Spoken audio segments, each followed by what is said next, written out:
तो insert into my image, तो हम लोग यहाँ पर देख रहे थे इमेज नेम, कॉलम नेम हम यहाँ पर देंगे image name, image type,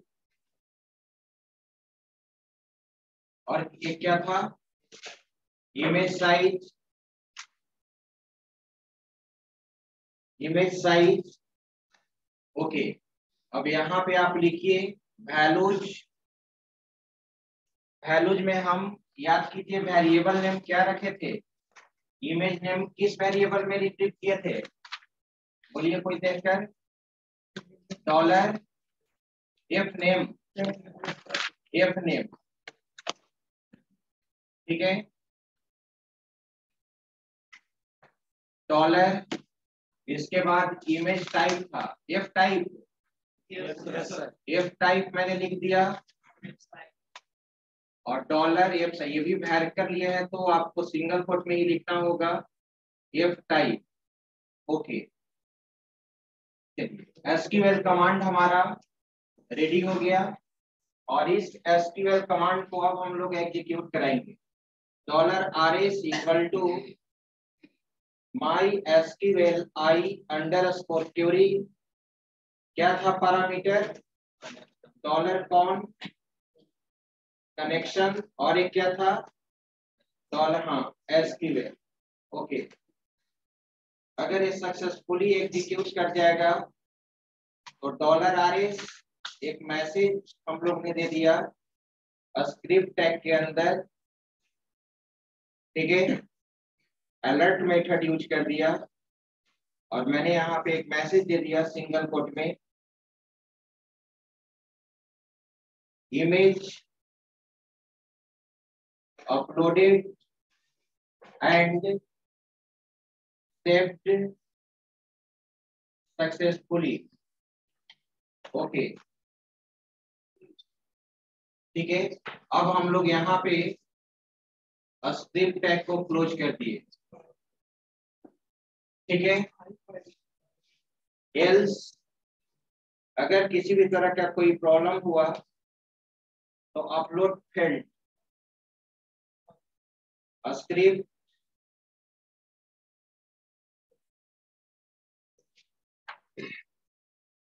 upload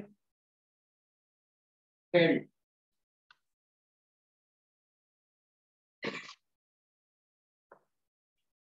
okay. इसके बाद हम लोग कनेक्शन को क्लोज कर दे। क्या होता है कनेक्शन को क्लोज करने के लिए, माई एसक्यूएल आई क्लोज $कॉन, ओके, ठीक है, और डेलीमीटर को क्लोज कर दीजिएगा, तो जो डेलीमीटर हम लोग यहाँ पे, ठीक है। आप देखिए डेटाबेस में कल लास्ट क्लास में कुछ कोई बोल रहे थे कि हाँ सर यहाँ इमेज अपलोड हो गया है, वो है कोई, कौन था, कौन अपलोड किया था, लैपटॉप ना, तो इसके आगे कोडिंग एक करो सर, इसमें एक क्वेश्चन है, लेफ्ट साइड में, वहां लेफ्ट साइड, दोनों जगह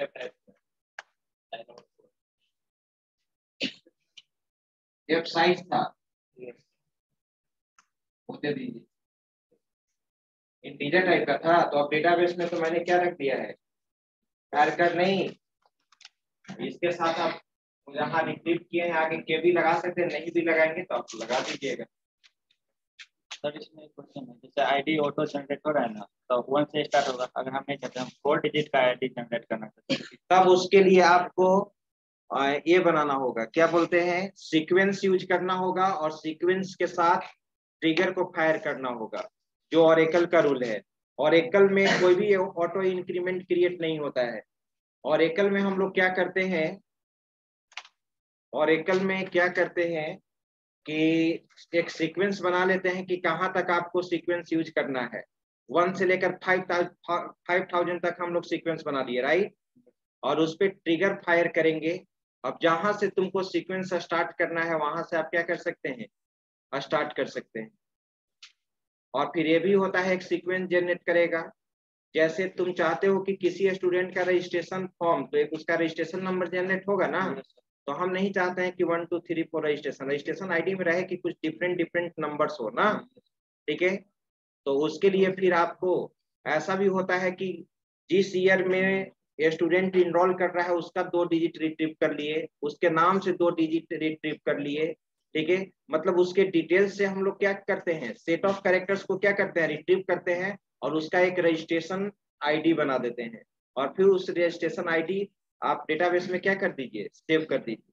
लेकिन आपका ये क्वेश्चन अगर है तो ये सही है कि सर हम लोग यहाँ पे जो बाय डिफॉल्ट ऑटो इंक्रीमेंट 1 से जनरेट होता है, हम चाहते हैं कि 1000 से जनरेट हो। तो एसक्यूएल सर्वर में तो आइडेंटिटी है,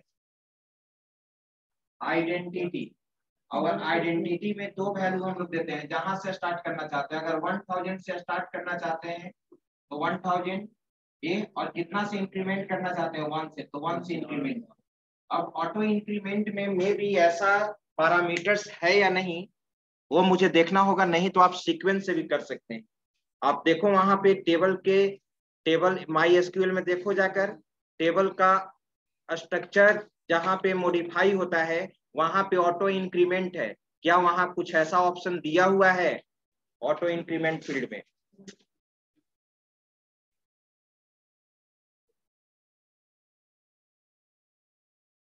आप प्रोजेक्ट पे काम कीजिए, प्रोजेक्ट देखो, ये प्रोजेक्ट पे काम कर रहा है तो इसके पास प्रॉब्लम है, पूछता है। ये किसी दूसरे का प्रोजेक्ट बना रहा है तो उससे नॉलेज आपको और होगा। कम से कम मैंने आपको बोला था कि मिनी प्रोजेक्ट, आज तक तो कोई पूछने नहीं आया है। एक रोहित प्रॉब्लम पूछता है और एक ये पूछता है, बाकी तो किसी को मैंने नहीं देखा है। तो बना ली तो दिखाना चाहिए ना, कैसे मुझे मालूम रहेगा कि आप बनाए हो? तो एक बार दिखाओगे ना, कि अपने टीचर को दिखाओगे ना कि हाँ ये आप प्रोजेक्ट बनाए हैं। नो सर, इसमें तो नहीं है सर, ये ऑटो इंक्रीमेंट है, ऑटो इंक्रीमेंट चेकबॉक्स है सिर्फ। यहाँ पे नहीं है, उस सीक्वेंस के थ्रू ही करना होगा।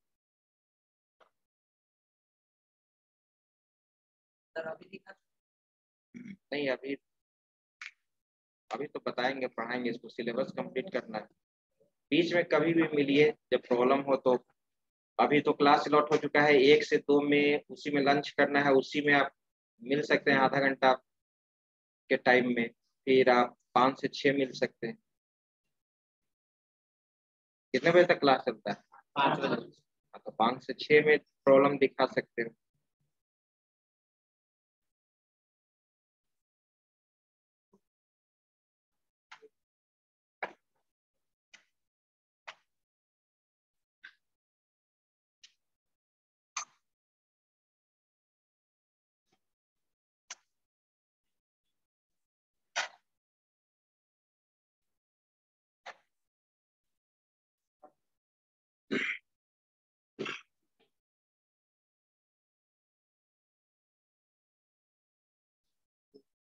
चलिए, ये प्रोग्राम लिख लिए तो ये रन कर जाएगा, आप लोग रन कराइएगा, आगे हम बढ़ते हैं।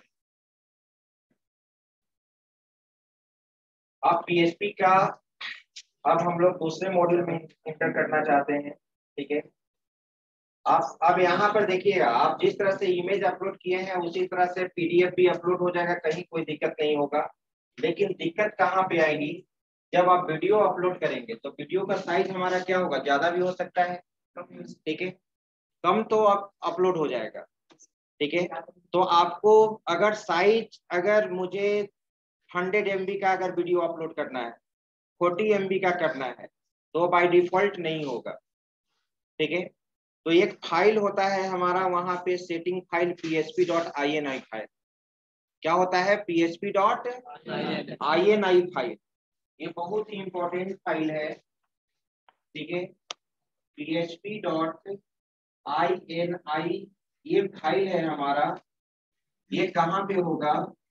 सी ड्राइव में जाइएगा, कैंप नाम का फोल्डर मिलेगा। ओके, और उसी के अंदर php नाम का फोल्डर होगा, और जब उसको ओपन कीजिएगा तो वहां पर देखिएगा php.ini फाइल होगा। इसी फाइल को आप नोटपैड प्लस प्लस में, नोटपैड में नहीं पता चलेगा, नोटपैड प्लस प्लस या किसी भी एडिटर सबलाइन में आप ओपन कीजिएगा, वहां पे फाइल मैक्सिमम फाइल अपलोड्स होता है, ठीक है, बहुत सारा पैरामीटर्स वहां पे वैल्यू होता है, वहां पे मे बी 8 MB तक सपोर्टेड है, 8 MB। आप उसी को आप क्या कर देंगे, बढ़ा देंगे, तब वो फाइल क्या होगा, आपका अपलोड होगा, नहीं तो फिर अपलोड होना ही नहीं देगा। वहां पे आप देखिएगा उस फाइल में कि लगभग बाय डिफॉल्ट टोटल, अब जैसे देखते हैं ऑनलाइन एप्लीकेशन फॉर्म फिलअप करते हैं तो बहुत सारा आपका एजुकेशनल डॉक्यूमेंट्स हो सकता है, डिजिटल सिग्नेचर हो सकता है ना, ठीक है, एजुकेशनल बहुत सारा डॉक्यूमेंट्स हो सकता है, आधार हो सकता है, पैन हो सकता है, कहीं किसी कंपनी में ज्वाइन करेंगे तो लगभग हमको लगता है कि 20 से भी ज्यादा आपका डॉक्यूमेंट्स को क्या करना होगा, अपलोड करना होगा, अलग अलग अगर अपलोड करने के लिए कहा जाए तो maximum by default 20 he upload कर सकते हैं, लेकिन अगर 20 से ज्यादा अपलोड करना है तो वहां पर लिखा हुआ होगा maximum number of upload files. जाओ अपलोड्स नाम का सर्च कर लो उस फाइल में, ऐसे जाओ ना, नंबरिंग कितना है, 700 कुछ पे है, 700 के आसपास जाओ, 849 पे। अच्छा 849 क्या लिखा हुआ है, max file upload, max file upload, हाँ उसमें क्या है 20, तो वो आप मैक्सिमम 20 फाइल्स तुम अपलोड कर सकते हो, उसको बढ़ा देंगे, क्या कर देंगे तो 40 फाइल्स हम लोग क्या कर सकते हैं, अपलोड कर सकते हैं, और एक साइज भी होगा, ये 40 MB है, 40 MB है ना, तो आप में तो कौन सा वर्जन, मेरे में तो 8 ही MB है, 40 MB लिखा हुआ है, 40 M लिखा हुआ है, 40 M का मतलब 40 MB ही होगा, ठीक है, उसमें 2 MB है ना, 2 M लिखा हुआ है, हाँ तो 40 M करोगे तो 40 MB, तो बाय डिफॉल्ट इसका दिया है, तो फिर आप इसको बढ़ा भी सकते हैं, अरे बात समझ में, तो आप वीडियो फाइल भी अपलोड कर सकते हो, अपलोड करने का यही तरीका है जो मैंने बताया था। चलिए, तो अब हम लोग PHP डेटाबेस को समाप्त करने के बाद आप जानते हैं कि PHP हमारा क्या है, ऑब्जेक्ट ओरिएंटेड प्रोग्रामिंग, PHP हमारा क्या है, ऑब्जेक्ट ओरिएंटेड प्रोग्रामिंग है। तो अब हम लोग PHP में ऑब्जेक्ट ओरिएंटेड प्रोग्रामिंग के बारे में जानेंगे। वैसे अभी तक तो आप, ठीक है, कोई भी ऑब्जेक्ट ओरिएंटेड प्रोग्रामिंग नहीं जानते हैं, लेकिन पाइथन पढ़ रहे हैं अभी आप, नहीं, पाइथन एड ऑन समाप्त हो चुका है,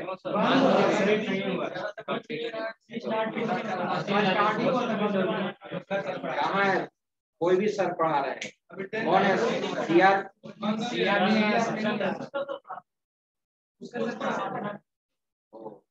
ठीक है, तो उसको बोलना चाहिए ना, आप पेपर आप हो सके इतना सारा आप सोचना चाहिए कि इतना सारा बैठिक है, दिमाग में नहीं है, अब लगेगा कि नहीं वो कंप्लीट है या नहीं है, तो अब हाँ, केवल मुरली सर को बताने से नहीं होगा, आपको बताना होगा, अमित शुक्ला सर को बताना होगा, अच्छा कोऑर्डिनेटर वही है तो बता दिए है ना, हाँ नहीं, अब कोऑर्डिनेटर लिस्ट है तो कोऑर्डिनेटर के अनुसार सब कोऑर्डिनेटर को आप सबसे पहले बताएंगे, जो भी आपके बैच के कोऑर्डिनेटर होंगे वो अपने बात को रखेंगे कि इस बैच में कंप्लीट नहीं हुआ या कहाँ तक हुआ है, फिर से पाइथन स्टार्ट होगा ना, नहीं तो आपको आगे कहाँ मिलेगा, पाइथन तो आपके सिलेबस में है ही नहीं। मशीन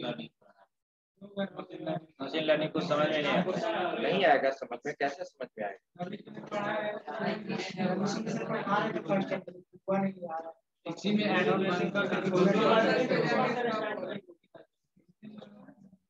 ठीक है, तो चलिए हम भी बात करेंगे, आप ध्यान दीजिए, तो ओप्स है ऑब्जेक्ट ओरिएंटेड प्रोग्रामिंग, अभी तक आप सी केवल पढ़े हैं, पाइथन पढ़ रहे हैं, ठीक है, पाइथन तो हमारा ऑब्जेक्ट ओरिएंटेड प्रोग्रामिंग है, ठीक है, अब जावास्क्रिप्ट आपने पढ़ा है, लेकिन JavaScript object based programming language है, इसमें केवल आप बने बनाए हुए ऑब्जेक्ट पे ही काम करते आ रहे हैं, यहाँ पे ऐसा फैसिलिटी नहीं है कि हम एक क्लास बनाकर एक क्लास के फीचर्स को दूसरे क्लास में क्या करें, इनहेरिट करें, ये सब फैसिलिटी आपका ऑब्जेक्ट बेस्ड प्रोग्रामिंग नहीं देता है। थर्ड ईयर में जब आप विजुअल बेसिक पढ़ेंगे तो वो भी हमारा ऑब्जेक्ट बेस्ड प्रोग्रामिंग ही है, आप C++ और जावा जब पढ़ेंगे, ठीक है, थर्ड ईयर में, तब आपको ऑब्जेक्ट ओरिएंटेड का कॉन्सेप्ट मिलेगा, लेकिन यहाँ पे हम लोग जब PHP पढ़ रहे हैं तो PHP में हम लोग ऑब्जेक्ट ओरिएंटेड के कॉन्सेप्ट को देखेंगे, पाइथन जब आपका एड ऑन स्टार्ट होगा जो कंटिन्यू बीच में ब्रेक हो गया है, वो स्टार्ट होगा तो उसमें आप देखिएगा ऑब्जेक्ट ओरिएंटेड कॉन्सेप्ट। ठीक है, तो कहने का मतलब है कि जिस तरह से आपने प्रोसीजर प्रोग्रामिंग पढ़ा, मॉडुलर प्रोग्रामिंग पढ़ा, सी प्रोग्रामिंग लैंग्वेज आप पढ़ रहे हैं, ठीक है, उसी तरह से हमारा ऑब्जेक्ट ओरिएंटेड प्रोग्रामिंग। ठीक है, तो जैसा आप जानते हो कि ऑब्जेक्ट की प्रोसीजर प्रोग्रामिंग को इम्प्लीमेंट करने के लिए किसका कॉन्सेप्ट यूज करते हैं? फंक्शन का कॉन्सेप्ट यूज करते हैं। फंक्शन के थ्रू ही ना अचीव करते हैं प्रोसीजर प्रोग्रामिंग। Yes, sir. आप अपने प्रोग्राम को फंक्शन के through more than one part में क्या कर लेते हैं? डिवाइड कर लेते हैं, जिससे प्रोग्राम का कॉम्प्लेक्सिटी क्या हो जाता है? रिड्यूस होता है। ठीक है, आप जैसा प्रोग्राम रहता है उसके अनुसार आप अपने मॉड्यूल को डिवाइड कर देते हो फंक्शन वाइज। ये इसका फंक्शन बना लिए, इसका फंक्शन बना लिए, इसका फंक्शन बना लिए और अकॉर्डिंग टू रिक्वायरमेंट कॉल कर लिए। ठीक है, यही होता है प्रोसीजर प्रोग्राम। ठीक है, लेकिन ऑब्जेक्ट ओरिएंटेड प्रोग्रामिंग क्या है? ऑब्जेक्ट ओरिएंटेड प्रोग्राम, आप जो भी प्रोग्रामिंग लैंग्वेज पढ़ेंगे वो तो ऑब्जेक्ट ओरिएंटेड होता ही है। पीएचपी का बात करते हैं, पाइथन का बात करते हैं, पर्ल का बात करते हैं, C#.NET, VB.NET, ठीक है, फिर आपका जावा है, C++ है, ये सब सारे ऑब्जेक्ट ओरिएंटेड को क्या करता है? सपोर्ट करता है। अब प्रश्न उठता है कि ऑब्जेक्ट ओरिएंटेड होता क्या है? कुछ बताइए इसके बारे में। इसमें ऑब्जेक्ट और क्लास के बेस पे कोई फंक्शनैलिटी काम करता है। बिल्कुल, जिसपे ऑब्जेक्ट एंड क्लास के फंक्शनलिटी पे उसका कुछ प्रोग्राम हमारा काम करेगा। क्लास जैसे ब्लूप्रिंट होता है उसमें मल्टीपल ऑब्जेक्ट। बिल्कुल, तो देखिए ऑब्जेक्ट ओरिएंटेड भी एक प्रोग्रामिंग टेक्निक है, लेटेस्ट प्रोग्रामिंग टेक्निक है जो प्रोग्राम के कॉम्प्लेक्सिटी को क्या करता है? कम करता है। यहाँ पे प्रोग्राम के कॉम्प्लेक्सिटी को कम करने के लिए, ठीक है, यहाँ पे प्रोग्राम के कॉम्प्लेक्सिटी को कम करने के लिए हम लोग क्लास का कॉन्सेप्ट यूज करेंगे, फंक्शन का कॉन्सेप्ट यूज करेंगे, क्लास का कॉन्सेप्ट यूज करेंगे, ऑब्जेक्ट का कॉन्सेप्ट यूज करेंगे, inheritance, polymorphism, data abstraction, message passing, these are tools of object oriented programming. इस टूल्स के मदद से हम अपने प्रोग्राम के कॉम्प्लेक्सिटी को कम कर सकते हैं। जैसे आप जैसे सपोज मान लो कि जैसे आप जावा में ही कोडिंग कर रहे हैं, जावा में आप प्रोजेक्ट बना रहे हो, ठीक है, पाइथन में आप प्रोजेक्ट बना रहे हो, तो जावा में प्रोजेक्ट जो कनेक्टिविटी का होगा, अगर जावा प्रोजेक्ट में अगर आप 40 विंडोज फॉर्म बनाए हो, 40 विंडोज फॉर्म बनाए हो, तो सभी फॉर्म डेटाबेस से क्या होना चाहिए? कनेक्ट होना चाहिए। तो डेटाबेस कनेक्टिविटी के लिए वहां पे जावा में बहुत सारा क्लास बना हुआ है। अब जब एक क्लास हम जावा में यूज करते हैं, जैसे इंटरफेस यूज करते हैं, कनेक्शन नाम का वहां पर जावा में इंटरफेस है, जब उसका ऑब्जेक्ट बनाएंगे तो अब उसी ऑब्जेक्ट को 40 फॉर्म पे हम अकॉर्डिंग टू रिक्वायरमेंट क्या कर सकते हैं? यूज कर सकते हैं। अगर स्टेटमेंट इंटरफेस यूज करते हैं तो स्टेटमेंट इंटरफेस का जो ऑब्जेक्ट बना देंगे, पूरे प्रोजेक्ट में उसी ऑब्जेक्ट को क्या कर लेंगे? एक्सेस कर लेंगे। तभी ना एक्सेस कर लीजिएगा जब वहां पे कुछ वैसा फैसिलिटी होगा, आप उसके सोर्स कोड को क्या कर लोगे? इनहेरिट कर लोगे। ऑब्जेक्ट ओरिएंटेड प्रोग्रामिंग का एक पर्पस है, ठीक है, रीयूजेबिलिटी। रीयूजेबिलिटी कहने का मतलब होता है कि एक बार सोर्स कोड हम लोग लिख लिए, अकॉर्डिंग टू रिक्वायरमेंट उसको हम लोग क्या कर सकते हैं? रीयूज कर सकते हैं। अकॉर्डिंग टू रिक्वायरमेंट हम लोग उसको क्या कर सकते हैं? रीयूज कर सकते हैं। क्या लिख रहे हो जी? प्रोग्राम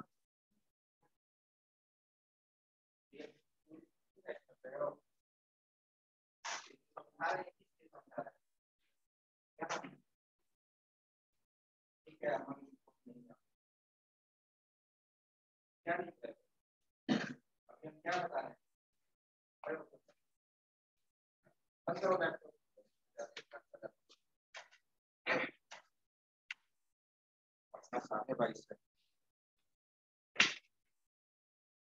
जो स्टूडेंट क्लास रेगुलर करता है उसको पहचानते हैं तुम।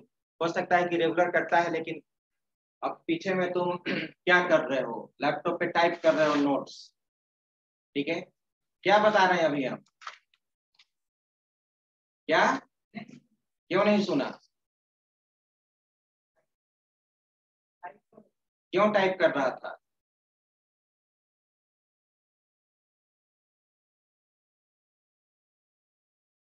तो हम किसी किसको तब हम पढ़ाएं जब हम पढ़ा रहे हैं और तुम टाइप कर रहे हो। बाकी स्टूडेंट तो सुन रहा है, एक दो और टाइप कर रहा होगा।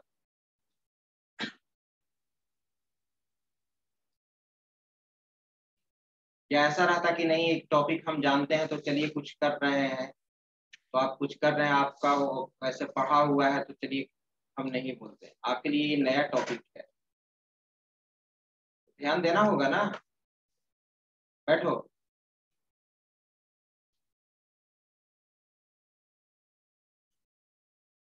तो ऑब्जेक्ट ओरिएंटेड का मेन पर्पस होता है रियूजेबिलिटी, और रियूजेबिलिटी में मतलब होता है कि एक बार सोर्स कोड लिख लिए और अकॉर्डिंग टू रिक्वायरमेंट आप मल्टीपल टाइम्स क्या कर सकते हैं, उसको यूज कर सकते हैं। ठीक है, अभी हम ऑब्जेक्ट पे आए कहाँ हैं, जस्ट बता रहे हैं। ठीक है, तो ऑब्जेक्ट ओरिएंटेड का जो पर्पस है वो रियूजेबिलिटी है। ठीक है, अब रियूजेबिलिटी को प्रोवाइड करने के लिए मैं यहाँ पर ऑब्जेक्ट ओरिएंटेड का एक टूल्स है, वो टूल्स है हमारा यहाँ पे।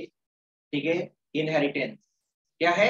इनहेरिटेंस। नाम से ही पता चलता है कि इनहेरिटेंस कहने का मतलब एक ऑब्जेक्ट का फीचर दूसरे ऑब्जेक्ट में क्या करना, इनहेरिट करना। एक क्लास के फीचर्स को दूसरे क्लास में क्या करना, इनहेरिट करना। जैसे हम लोग अपने मम्मी पापा के फीचर्स को क्या करते हैं, इनहेरिट करते हैं। कुछ उनका फीचर्स होता है, कुछ अपना फीचर्स होता है। That is called inheritance. That is called inheritance. अब ऑब्जेक्ट ओरिएंटेड का बहुत सारा टूल्स है, जिस टूल्स को आपको समझना होगा एक एक करके। ऑब्जेक्ट होता है, क्लास होता है, इनहेरिटेंस होता है, पॉलीमॉर्फिज्म होता है, डेटा एब्स्ट्रैक्शन होता है, इंफॉर्मेशन हाइडिंग होता है या उसको डेटा हाइडिंग बोलते हैं, मैसेज पासिंग होता है, डेलीगेशन होता है। These are tools of object oriented program. ठीक है, अब सबसे पहले आपको समझना होगा यहाँ पे कि ऑब्जेक्ट क्या होता है, क्लास क्या होता है। ये पूरा थ्योरी ही है, तभी आप प्रोग्रामिंग को भी अच्छी तरह से क्या कर सकते हैं, समझ सकते हैं। ठीक है, ऑब्जेक्ट ओरिएंटेड का थ्योरी हम आपको इस तरह से समझा देते हैं कि फिर आप कभी भूलिएगा नहीं, बस उस चीज को याद रखिएगा। अब पॉइंट कितना लिखिएगा। ठीक है, अब ये एड ऑन कोर्स है, इसमें हम उतना सारा पॉइंट नहीं लिखाएंगे। जब आगे कभी जावा या C++ कोई भी पेपर वैसा मिलेगा तो लिखिएगा। ठीक है, तो लेकिन आप समझने का कोशिश कीजिए क्या होता है, तो ध्यान दीजिएगा। तो हम लोग यहाँ पे सबसे पहले समझेंगे ऑब्जेक्ट। ऑब्जेक्ट अगर कहते हैं तो एवरीथिंग इज कॉल्ड ऑब्जेक्ट। हर चीज क्या है, ऑब्जेक्ट है। मार्कर भी हमारा एक ऑब्जेक्ट है, प्रोजेक्टर भी हमारा एक ऑब्जेक्ट है, व्हाइट बोर्ड भी हमारा एक ऑब्जेक्ट है, आप भी एक ऑब्जेक्ट है, हम भी एक ऑब्जेक्ट है, लैपटॉप भी हमारा क्या है, ऑब्जेक्ट है। ठीक है, और ऑब्जेक्ट डिस्क्राइब करता है दो टर्म, स्टेट एंड बिहेवियर। क्या? State and behaviour. स्टेट का मतलब होता है एट्रीब्यूट, प्रॉपर्टी। उस ऑब्जेक्ट का क्या एट्रीब्यूट है, क्या प्रॉपर्टी है। बिहेवियर का मतलब होता है ऑपरेशन, क्या उसका फंक्शन है, क्या उसका फंक्शन है। अगर ये मार्कर है तो मार्कर का बहुत सारा स्टेट होगा, बहुत सारा इसका प्रॉपर्टी होगा, एट्रीब्यूट्स होगा। किस टाइप का है, किस कंपनी का है, क्या प्राइस है, किस कलर का है। दीज आर कॉल्ड स्टेट या एट्रीब्यूट्स। ठीक है, या प्रॉपर्टी। बिहेवियर कहने का मतलब इसका फंक्शनलिटी क्या है, लिखना, राइट आंसर लिखना। फैन अगर हम ले लेते हैं तो फैन किस टाइप का है, किस कलर का है, क्या प्राइस है, किस कंपनी का है। ठीक है, उसका बिहेवियर क्या है, उसका बिहेवियर है, ठीक है, मूविंग। ठीक है, हवा देना, मूव करना। ठीक है, उसी तरह से टीचर अगर हम मानते हैं तो मेरा भी एट्रीब्यूट्स है, टीचर आईडी है, क्वालिफिकेशन है, सैलरी है, ईमेल आईडी है, मोबाइल नंबर है ना। These are false attribute. मेरा फंक्शनलिटी क्या है, टीचिंग, पढ़ाना। स्टूडेंट का roll number, name, course fee, email ID, Aadhaar, PAN जो भी होगी। ठीक है, पढ़ना आपका क्या है, बिहेवियर है, पढ़ना, खेलना, सोना, ठीक है, कूदना, ये सब आपका क्या है, बदमाशी करना, बिहेवियर है। ठीक है, तो क्लियर है। तो कि कोई भी ऑब्जेक्ट को हम डिफाइन करेंगे स्टेट एंड बिहेवियर को इस तरह से, और इसी चीज को जब प्रोग्रामिंग में हम डिफाइन करेंगे तो प्रोग्रामिंग में हम उसी स्टेट को उसी स्टेट या एट्रीब्यूट को हम वेरिएबल के नाम से जानेंगे। किस नाम से? वेरिएबल के नाम से। ठीक है, और उसी स्टेट तो उसी बिहेवियर को हम लोग मेथड या फंक्शन के नाम से जानेंगे, मेथड और फंक्शन के नाम से जानेंगे। जैसे आप रेक्टेंगल का एरिया पेरीमीटर कैलकुलेट करते हैं, तो रेक्टेंगल का लेंथ ब्रेथ क्या हो गया, स्टेट हो गया, एट्रीब्यूट्स हो गया, और फाइंड एरिया फाइंड पेरी क्या हो गया, फंक्शन हो गया। आप फंक्शन बनाते हैं ना, फाइंड एरिया फाइंड पेरी बनाते हैं ना, ठीक है, तो वही चीज हो गया। यानी कहने का मतलब कि एवरीथिंग इज कॉल्ड ऑब्जेक्ट, ठीक है। और आप कह सकते हैं कि ऑब्जेक्ट एक प्रकार का एंटिटी है जो डिस्क्राइब करता है स्टेट एंड बिहेवियर। और इससे ऑब्जेक्ट से रिलेटेड 4-5 पॉइंट होगा, लेकिन इस ऑब्जेक्ट से रिलेटेड 4-5 पॉइंट को समझने के लिए थोड़ा सा मुझे क्लास को भी समझाना होगा। क्लास क्या होता है, तब हम क्लास और ऑब्जेक्ट में क्या करेंगे, कंपेयर करेंगे। अब आते हैं, अभी ऑब्जेक्ट का एक ही पॉइंट आपने देखा है कि object describes a state and behaviour, ठीक है। अ स्टेट मीन्स एट्रीब्यूट्स या property, behaviour means operation. In case of programming, a state is also known as variable and behaviour is also called function या method. Okay, अब आते हैं हम class पे। जैसे कहा कि उसने कहा कि क्लास सर एक प्रकार का ब्लूप्रिंट है, आर्किटेक्चर है, पैटर्न है, ठीक है, टेम्पलेट है, कंटेनर है, ठीक है, बहुत तरह के नाम से हम जान सकते हैं। क्लास कहने का मतलब एक क्या होता है, क्लास कहने का मतलब एक ग्रुप को रिप्रेजेंट करता है। क्लास कहने का मतलब क्या, ग्रुप को एक रिप्रेजेंट करता है। ओके, तो क्लास एक प्रकार का कंटेनर होता है, क्लास एक प्रकार का टेम्पलेट होता है, एक प्रकार का पैटर्न होता है जो उस क्लास का पैटर्न हम लोग बनाते हैं। और उस क्लास के पैटर्न को बनाने के लिए हम लोग किसी भी ऑब्जेक्ट के स्टेट एंड बिहेवियर को यूज करते हैं। क्या यूज करते हैं, स्टेट एंड बिहेवियर। तो कहा जाता है कि क्लास एक प्रकार का कंटेनर है जो किसी भी ऑब्जेक्ट के स्टेट एंड बिहेवियर को बाइंड अप करके रखता है, कंबाइन करके रखता है, एक सिंगल यूनिट में बाइंड अप करके रखेगा, ठीक है। यानी क्लास के अंदर जो कुछ होगा उसको हम लोग रिसोर्स बोलते हैं। क्या बोलते हैं, रिसोर्स बोलते हैं। और उसी रिसोर्स को कौन यूज करता है, ऑब्जेक्ट। उसी रिसोर्स को कौन यूज करेगा, ऑब्जेक्ट। जैसे एक क्लास है, इसी का हम एग्जांपल लेते हैं, इट इज ए क्लास, जिस क्लासरूम में आप क्लास कर रहे हैं, ठीक है। अब इस क्लास में बहुत सारा रिसोर्सेज है, ठीक है, बहुत सारे रिसोर्सेज है, ठीक है। प्रोजेक्टर है, फैन है, एसी है, व्हाइट बोर्ड है, ठीक है, आपका फैन है, बेंच है, डेस्क है, सब कुछ है, ठीक है। तो that is called resource of classes, ठीक है। तो आप कह सकते हैं कि अब एक क्लास का जो रिसोर्स है, इस क्लास के रिसोर्सेज को कौन यूज कर रहा है, आप लोग, यानी मल्टीपल, यानी आप लोग सभी क्या हो गए, ऑब्जेक्ट। तो कहने का मतलब ऑब्जेक्ट का दूसरा पॉइंट निकल कर आ रहा है कि किसी भी क्लास के रिसोर्सेज को एक्सेस करने के लिए हम लोग ऑब्जेक्ट बनाते हैं। किसी भी क्लास के रिसोर्सेज को एक्सेस करने के लिए हम लोग क्या बनाते हैं, ऑब्जेक्ट। ऑब्जेक्ट ही क्लास के रिसोर्सेज को क्या करता है, एक्सेस करता है। तो आप कह सकते हैं यहाँ पे ऑब्जेक्ट का दूसरा पॉइंट कि the main purpose of object is to access resources of class. Class के रिसोर्सेज को एक्सेस करने के लिए हम क्लास का क्या बनाते हैं, ऑब्जेक्ट बनाते हैं, ठीक है। फिर क्लास से रिलेटेड पॉइंट एक निकल रहा है कि class is a collection of object.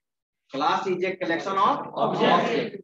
इसका मतलब हुआ कि we can create multiple objects of any class, ठीक है। किसी भी क्लास का मल्टीपल ऑब्जेक्ट्स हम लोग क्या कर सकते हैं, बना सकते हैं। जैसे आप लोग बहुत सारे स्टूडेंट हैं, सभी स्टूडेंट ने इस क्लास के रिसोर्सेज को यूज कर रहे हैं, ठीक है। तो आप ये याद रखिएगा कि किसी भी क्लास का मल्टीपल ऑब्जेक्ट्स बनाया जा सकता है, ठीक है। ऑब्जेक्ट रिसोर्सेज को भी एक्सेस कर सकता है, और ऑब्जेक्ट का मेन पर्पस हो गया क्लास के रिसोर्सेज को एक्सेस करने के लिए, और किसी भी क्लास का हम लोग मोर देन वन ऑब्जेक्ट क्या कर सकते हैं। अब दूसरा चीज क्या कहा जाता है, कहा जाता है कि क्लास को लॉजिकल एंटिटी बोला जाता है और ऑब्जेक्ट को बोला जाता है फिजिकल एंटिटी। क्लास को बोलते हैं class is a logical entity, जबकि ऑब्जेक्ट इज फिजिकल एंटिटी। वो कैसे? क्लास को लॉजिकल एंटिटी इसलिए बोलते हैं कि क्लास जिस समय ये क्रिएट हो रहा था उस समय देखा गया था कि इसका इंटीरियर डिजाइन क्या होगा, लाइट किधर से होना चाहिए, फैन किधर होना चाहिए, प्रोजेक्टर किधर होना चाहिए, टीचर किधर से पढ़ाएंगे, स्टूडेंट किस साइड बैठेंगे, एसी किस साइड होना चाहिए। आ रही बात समझ में? यानी लॉजिकली यहाँ पर सोचा गया था। जैसे आप प्रोग्राम में लॉजिक, आप किसी को सॉफ्टवेयर बना कर दे देते हैं तो सॉफ्टवेयर में आपका लॉजिक लगता है ना। अब ये सॉफ्टवेयर पे काम कर रहा है, बोल रहा था कि सर एक क्लाइंट के लिए बना रहे हैं, हेल्प कर दीजिए, हम भी पूछ लेना, बहुत मेहनत करता है, ठीक है। अब इसको क्लाइंट को मिल जाएगा तो क्लाइंट को क्या मतलब है कोडिंग से? क्लाइंट तो बस उस पर ऑपरेशन परफॉर्म करेगा।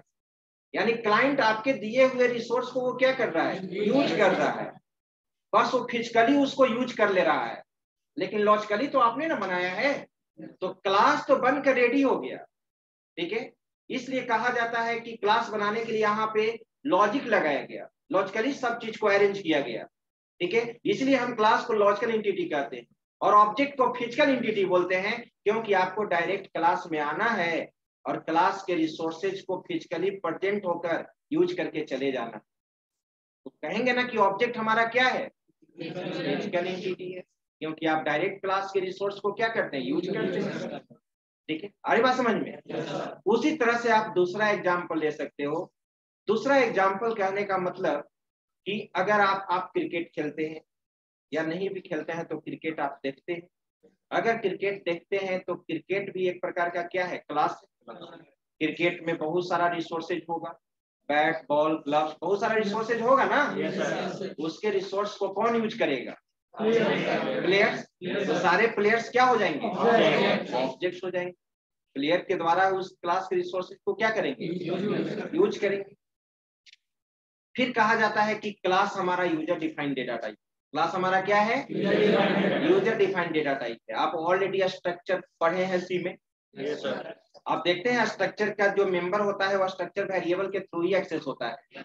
जैसे क्लास के मेंबर को एक्सेस करने के लिए हम लोग ऑब्जेक्ट बनाएंगे, उसी तरह से आपने पढ़ा है कि स्ट्रक्चर के मेंबर को एक्सेस करने के लिए स्ट्रक्चर वेरिएबल बनाते हैं। और आप ये भी देखा है आपने कि किसी भी स्ट्रक्चर का more than one structure variable बना सकते हैं।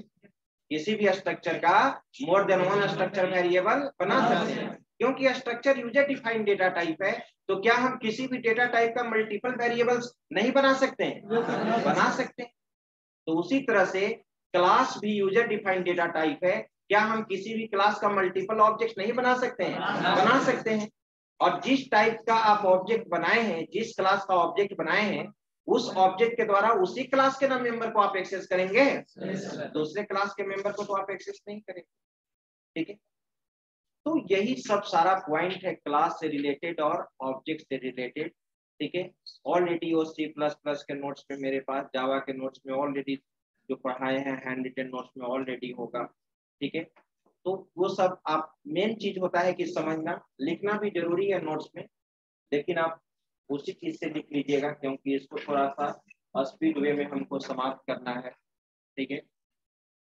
तो इसीलिए हम चाह रहे हैं कि जब तक ये क्लास चल रहा है तब तक आप लोग का प्रोजेक्ट भी रेडी हो जाए। उसके बाद हम सर से प्रेजेंटेशन करा दें कि बच्चा लोग सर इस पे PHP पे इतना फोकस किया है, ठीक है। एग्जाम भी होगा? एग्जाम बिल्कुल होगा। बाकी एड ऑन का एग्जाम होगा, जो एड ऑन समाप्त हो गया है, नोटिस भी जाएगा ग्रुप में कब एक आपका एग्जाम होगा। सर बताया सर। हाँ, जो भी हो एग्जाम होगा, हर एड ऑन का एग्जाम होगा। एग्जाम पास करेंगे उसके बाद कॉलेज के तरफ से उसका सर्टिफिकेट मिलेगा। पहले भी एड ऑन का पूरा सर्टिफिकेट मिलता था, कोविड के पहले जब हम ऑफलाइन में करवाते थे।